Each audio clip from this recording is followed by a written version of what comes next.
When was the last time you were uncomfortable on purpose? Not stressed, not busy, I mean physically uncomfortable. Forced to figure something out without a screen or a shortcut of some kind. Most of us live in the most comfortable period in human history. Climate controlled rooms, unlimited information, same day delivery. We've engineered friction out of our daily life. And comfort isn't bad, but here's the problem.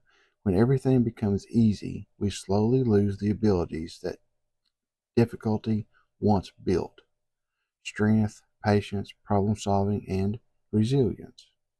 Today, I want to talk about something uncomfortable: what modern comfort is quietly taking from us and how to get it back without becoming extreme. Stay tuned.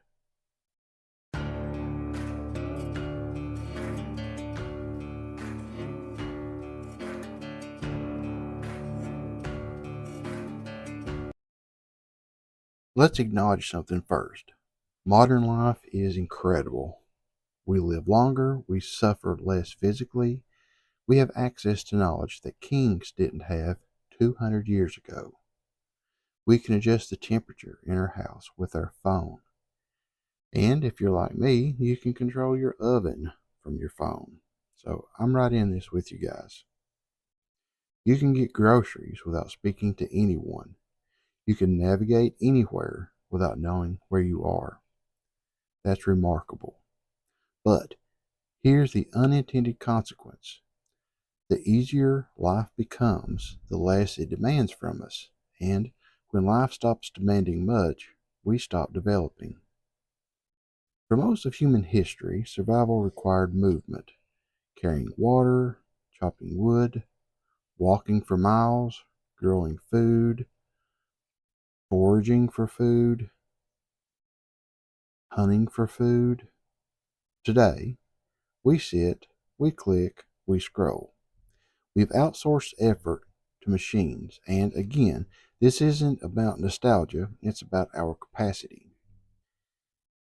If your power went out for 48 hours, would it be an inconvenience or a crisis? Not because society collapsed, but because our baseline tolerance for discomfort is low. Our bodies were built for challenge, but our modern conveniences rarely provide it, so we have to choose it. The overusage of modern conveniences hasn't only affected our bodies, it's affected our minds as well. As an example, we don't memorize directions, we use GPS. We don't remember phone numbers, we store them. We don't troubleshoot, we just simply search the internet. Information is everywhere, but independent thinking is harder than ever. When Wi Fi drops, most people panic. When a payment system glitches, people will freeze. When something breaks, most of us replace it. We've been trained to depend on systems, and systems are in fact amazing until they aren't. The problem isn't that systems exist, the problem is when we lose the ability to function without them. That makes us even more fragile. There's another layer to all of this. We avoid boredom. We avoid silence. We avoid difficulty. Any awkward moment gets filled with a phone. Any hard task often gets postponed. Any discomfort gets medicated or simply distracted away. But boredom builds creativity. Difficulty builds confidence. Silence builds clarity. When we remove all the discomfort, we remove our growth. Comfort feels safe, but growth rarely happens there. Now, let me be clear.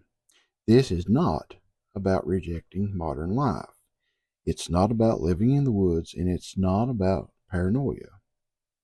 It's really about balance. The strongest people in any generation were not the ones with the easiest lives. They were the ones who regularly faced manageable difficulties. We don't need a huge catastrophe to build resilience, but we do need voluntary change. That's the important difference. Voluntary hardship builds strength. Unexpected hardship exposes weakness. So, the goal isn't to suffer, it's to train and hone capability. Simple things we can do to stop or reverse the drift of overuse of conveniences.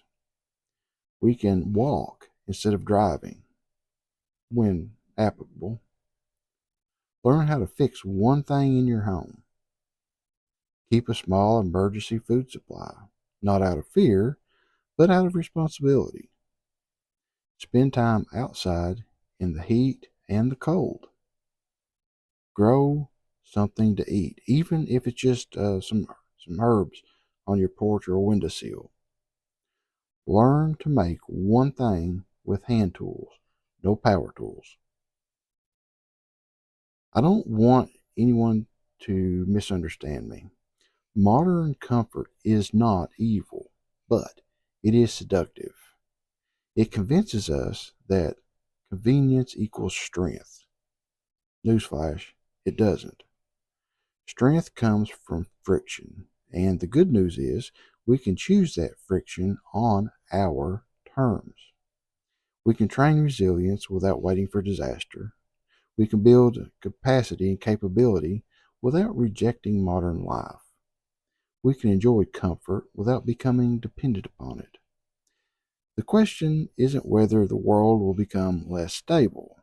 The question is whether we will become more capable. And that's a choice. That's where strength begins.